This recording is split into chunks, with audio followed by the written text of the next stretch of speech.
네, 법률구조공단 사용설명서. 오늘은 보험사 소송 갑질 얘기 해보겠습니다. 신세아 기자 나와 있습니다. 신 기자, 일단 어떤 사연부터 좀 볼까요? 뇌전증 5급에 해당하는 기왕증을 앓고 있던 58살 김모 씨 사연입니다. 네. 지난 2016년 1월 김 씨는 서울 은평구 가련동에서 이제 술을 한 잔 마시고 이면도로를 걷다가 네. 이제 운행 중이던 승용차 사이드미러에 부딪혔다고 합니다. 네. 그래서 이 사고로 이제 김 씨는 갈비뼈가 골절이 되는 등 전치 5주의 상해를 입었는데요. 네. 당시 경찰은 이제 야간에 보행자가 많은 이면도로에서 승용차 운전자가 주변을 잘 살폈어야 했는데 이를 게을리했다 이렇게 네. 얘기를 하면서 네. 운전자의 과실을 인정을 했습니다. 네. 이제 그러나 이제 운전자 쪽 보험사가 보험금 지급을 거부를 하면서 갈등이 시작됐습니다. 아니, 경찰이 운전자 과실을 인정했는데 보험사는 뭐라면서 왜 보험금을 지급하지 않은 건가요?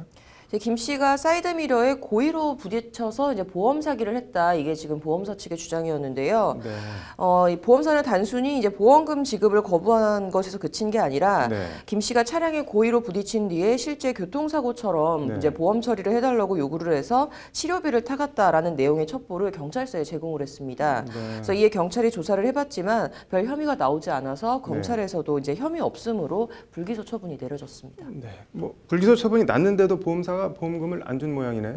그렇습니다. 이제 되려 보험사 측은 이번에는 이제 김 씨를 직접 네. 고소를 하고 나섰는데요. 네. 보험사는 이제 김 씨가 과거 2013년에 교통사고를 당해서 보험사로부터 이제 돈을 지급받은 전력을 거론을 네. 하면서 김 씨가 보험금을 타내기 위해 일부러 사고를 당했다라고 주장을 했습니다. 네. 하지만 검찰은 이 사실만으로는 피의 사실을 인정하기가 부족하다라면서 네. 이제 또 한 번 혐의 없음 판단을 내렸고요. 네. 보험사는 이제 이에 불복해서 항고까지 했지만 받아들여지지 않았고 네. 각하 처분을 받았습니다. 뭐 몸도 불편하다는데 좀 너무한 것 같네요, 보험사가. 네, 이제 지병이 있었던 김 씨는 2016년 중순부터 2017년 1월까지 네. 반년 넘게 이제 수차례 경찰서를 왔다 갔다 하고 이제 보험 사기로 조사를 받는 이런 불편함을 겪어야만 했습니다. 네. 이에 이제 김 씨가 법률구조공단 도움을 네. 받아서 이제 보험사를 상대로 교통사고 보험금과 근거 없는 첩보 제공 또 스스로 이제 고소로 인한 경찰과 검찰 조사에 대한 정신적 고통을 배상해라라면서 이제 1,000만 원의 소송을 제기하게 됩니다. 재판에서는 뭘 놓고 다퉜나요? 공단은 이제 보험사는 김 씨에 대하여 동일한 내용으로 여러 차례 첩보 또는 고소를 함으로써 김 씨가 여러 차례 동일한 수사를 받게 됐다. 이런 의도적인 반복 고소는 불법 행위다라는 취지로 주장을 했습니다. 네. 이에 상대 측 보험사는 김 씨가 첫 번째로 무혐의 처분을 받은 건에 대해서는 네. 이제 경찰서가 스스로 인지를 해서 수사한 것이다 이렇게 주장을 했고요. 네. 두 번째 무혐의 처분 같은 경우는 이제 고소에 합리적인 이유가 있었다라는 식으로 반박을 네. 했습니다. 법원은 뭐 어떻게 판결을 했나요?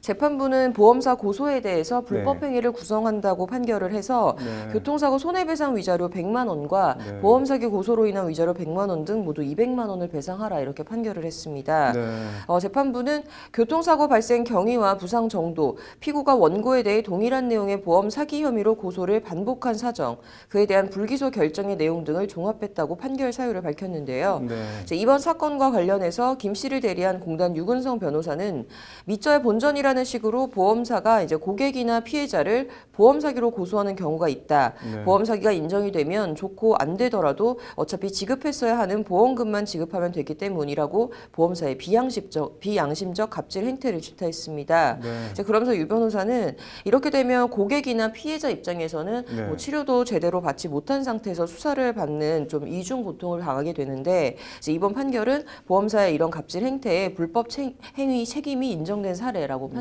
의의를 밝혔습니다. 뭐 보험사 이런 소송 남발을 막을 수 있는 제도적 장치 마련이 필요해 보이네요. 오늘 잘 들었습니다.